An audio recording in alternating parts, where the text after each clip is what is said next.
Hello বন্ধুরা, welcome আমাদের চ্যানেলের পক্ষ থেকে।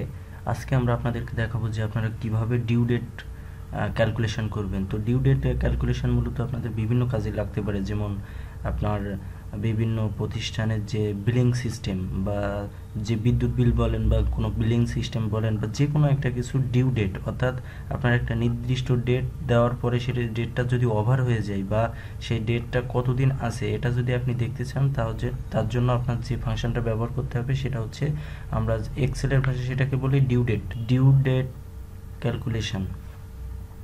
তো দেখেন, এখানে আমি আপনাদেরকে দেখাইছি যে আমাদের আজকের তারিখ হচ্ছে এত, আমাদের ডিসেম্বরের 5 তারিখ আজকে।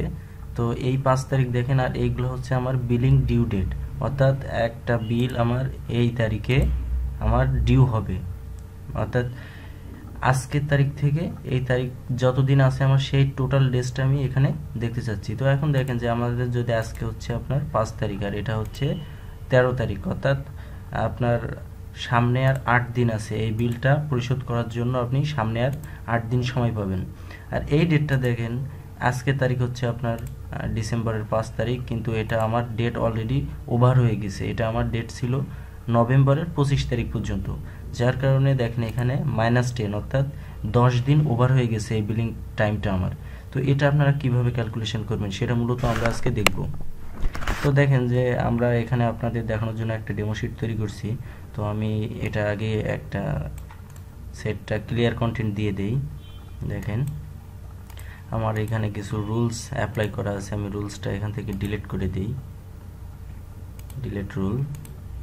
এখন দেখেন যে আমরা জানি যে আমাদের যে টুডে এক্সেলে টুডে ডেটটা কিভাবে বের করতে হয়, আজকে যে তারিখ সেটা আমরা কিভাবে বের করব। তো আমি এখানে আপনাদেরকে দেখাই যে আজকের তারিখ বের করার জন্য আপনার এক্সেলে একটা ফাংশন আছে যেটাকে আমরা টুডে ফাংশন বলে থাকি। তো দেখেন আমি যদি এখানে লিখি সমান টুডে, এটা লিখে আমি দেখেন এখানে কিন্তু অলরেডি ফাংশন চলে আসছে।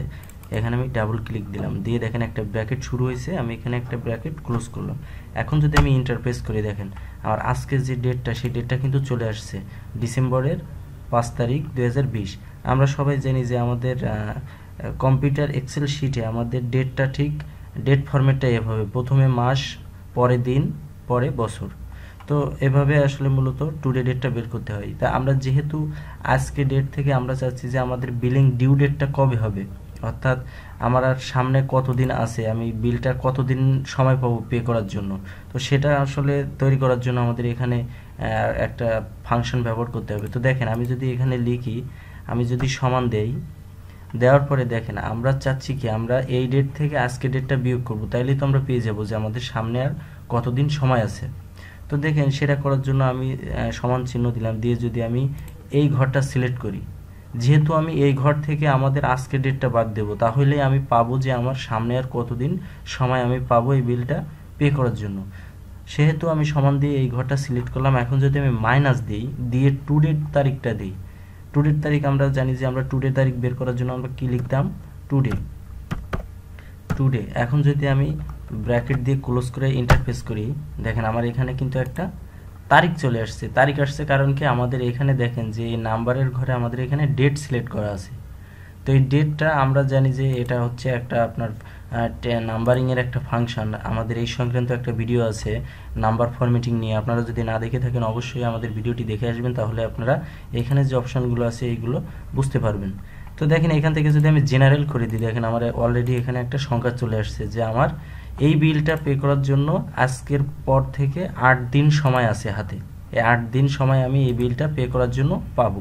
তো এখন দেখেন আমি যদি এই ঘরটা এখান থেকে ড্র্যাগ করে নিচ পর্যন্ত নিয়ে আসি, দেখেন আমি এই বিলটা 8 দিন পর্যন্ত সময় পাবো। এটা দেখেন এটা হচ্ছে নভেম্বরের 25 তারিখে আমার ডেট ওভার হয়ে গেছে, অর্থাৎ আমার 10 দিন পার হয়ে গিয়েছে, সেহেতু এখানে মাইনাস আসছে। তো আপনার যখন এটা বড় একটা ডাটা হবে, যখন আপনার হাজার হাজার ক্লায়েন্ট কাস্টমার থাকবে, তখন আপনি এগুলো কিভাবে ম্যানেজ করবেন। তো সেখানে আপনি যদি খুব সহজে মাইনাস ফিগারগুলো দেখতেছেন, সেক্ষেত্রে আপনারা আরও একটা ফর্মুলা এখানে অ্যাড করতে পারেন। সেটা হচ্ছে দেখেন কন্ডিশনাল ফরম্যাটিংয়ে যদি আমি যাই, যেহেতু আমি চাচ্ছি যে আমার যখন মাইনাস হবে আমি সেটা আমি দেখতে চাচ্ছি যে আমার কোনটা কোনটা মাইনাস হয়েছে, তাহলে মাইনাস দেখতে গেলে আমাদের কি করতে হবে, আমি প্রথমে এই ঘরে সিলেক্ট করলাম। এখন যদি আমি কন্ডিশনাল ফরম্যাটিংয়ে যাই এবং যদি এই যে টেক্সট হাইলাইট রুলে যাই, আপনারা হয়তো জানেন যে আমাদের পূর্বের আরও একটি ভিডিও আছে টেক্সট হাইলাইট নিয়ে। আপনারা যদি না দেখে থাকেন অবশ্যই ভিডিওটি দেখে আসবেন, তাহলে আপনারা ওখান থেকে ডিটেলস বুঝতে পারবেন। তো দেখেন যে আমরা চাচ্ছি যে আমার যে তারিখটা ওভার হয়ে গেছে আমি সেটা দেখতে চাচ্ছি। ওভার মানে কি, এখানে মাইনাস মানে কি, জিরোর কম, অর্থাৎ আমার একদিনও হাতে নাই, আমার আরও টাইম পার হয়ে গিয়েছে। সেক্ষেত্রে আমি কিভাবে এটা দেখব? তো আমি যদি এখন কন্ডিশনাল ফরম্যাটিংয়ে যাই, এখান থেকে আমি দিব লেস দেন দিয়ে আমি এখান থেকে একটা কালার আমি সিলেক্ট করে দিই।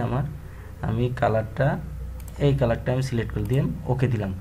এখন দেখেন আমি যদি এই ফরম্যাটিংয়ে যাই এবং এই ম্যানেজ রুলসে যাই, তো আমি ম্যানেজ রুলসে গেলাম। তো আমি চাচ্ছি, দেখেন আমি এডিট রুলসে গেলাম, আমি চাচ্ছি যে এখানে জিরো, অর্থাৎ জিরো লেস দেন, এই জিরো থেকে লেস দেন মানে কি, কম, জিরো থেকে কম যখনই হবে কোনো ঘরের মান, সাথে সাথে আমার লেখাটা রেড হয়ে যাবে এবং ব্যাকগ্রাউন্ড কালারটা এমন পার্পল কালার হবে। তো আমি যদি এখন ওকে প্রেস করি, এখন যদি ওকে দেই, আমি যদি এটা ধরে এখন দেখেন আমি যদি ড্র্যাগ করে নিয়ে আসি, দেখেন অটোমেটিক্যালি কিন্তু আমার একটা ঘর এখানে মার্ক হয়ে গিয়েছে। কারণ কি, আমার এই ডেটটা ওভার হয়ে গিয়েছে। তো আপনারা ঠিক এভাবে চাইলে যে কোনো একটা নির্দিষ্ট ডেট পার হওয়ার পরে কীভাবে বের করতে হয় সেটা আপনারা বের করতে পারবেন। সাপোজ আমি যদি এখানে আরেকটা তারিখ আপনার ডিউ ডেট দিয়ে দিই, দেখেন আমি যদি এখানে 11 দিই, অর্থাৎ নভেম্বরের 26 তারিখে আমার এই ডেটের বিলটা পার হয়ে গিয়েছে। এখন যদি আমি প্রেস করি, দেখেন অটোমেটিক্যালি 9 দিন আমার ওভার হয়ে গেছে, সেটা আমি এখান থেকে দেখতে পারছি। এখন যদি আপনারা আরও সূত্র এখানে অ্যাড করতে চান, যে আমি দেখতে চাচ্ছি যে আমার বিল পে করার জন্য 1 থেকে 5 দিন যদি থাকে, তাহলে আমার অন্য একটা কালার দিয়ে আমি বুঝতে চাচ্ছি যে এই বিলটা আমার 5 দিনের ভিতরে পে করতে হবে। এটা আমি কিভাবে দেখব? তো দেখেন এখানে সেমভাবে যদি আপনি আর একটা রুলস অ্যাড করেন, আমি কন্ডিশনাল ফরম্যাটিংয়ে গেলাম, হাইলাইটে গেলাম। এখন যদি আমি এই বিটুইন শব্দটা ব্যবহার করি, বিটুইন, আমি যদি এখানে প্রেস করি, দেখেন আমি এখান থেকে দিলাম 1 থেকে 5, অর্থাৎ এই 1 থেকে 5-এর ভিতরে যখন 5 দিন আমাদের সময় থাকবে, তখন আমাদের এই ঘরটা গ্রিন ফিল দেখাবে, গ্রিন। তাহলে আমরা কি বুঝবো যে এই যে বিল ডেটের যে তারিখটা, আমার এই তারিখটার হাতে মাত্র 5 দিন সময় আছে, এর ভিতরে আমাকে পে করতে হবে।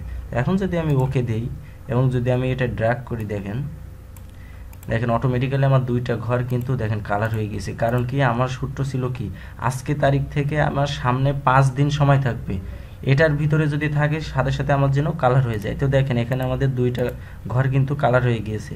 এটা আমার 2 দিন হাতে আছে, এটা আমার 5 দিন আছে বিল পে করার জন্য। তো এইভাবে আপনারা চাইলে আসলে ডিউ ডেট ক্যালকুলেশন করতে পারেন। এগুলো আসলে ফিনান্সিয়াল ক্ষেত্রে বা আপনার যে কোনো অফিসিয়াল ক্ষেত্রে এটা খুবই প্রয়োজনীয় একটা জিনিস। তো আশা করি আপনারা এটা দেখে বুঝতে পারছেন যে আপনারা কিভাবে ডিউ ডেট ক্যালকুলেশন করবেন। তো ভিডিওটি যদি ভালো লাগে অবশ্যই লাইক, কমেন্ট, শেয়ার করবেন এবং আমাদের চ্যানেলটি সাবস্ক্রাইব করতে ভুলবেন না। ধন্যবাদ সকলকে।